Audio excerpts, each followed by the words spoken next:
Hello everyone, সবাই কেমন আছো? চলে এসেছি নতুন একটি রেসিপি নিয়ে।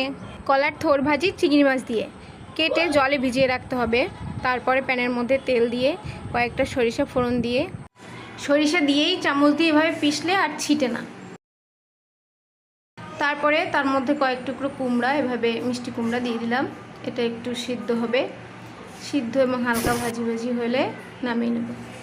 তারপর প্যানের মধ্যে আবার তেল দিয়ে পেঁয়াজ কুচি, পেঁয়াজটা একটু হালকা ভাজি হলে তার মধ্যে নারকেল, চিংড়ি মাছ, কাঁচা লঙ্কা বাটা সেটা দিয়েও আর একটু ভাজি করে নিয়ে এবার সেই কুচনো থোড়গুলি দিয়ে দিলাম।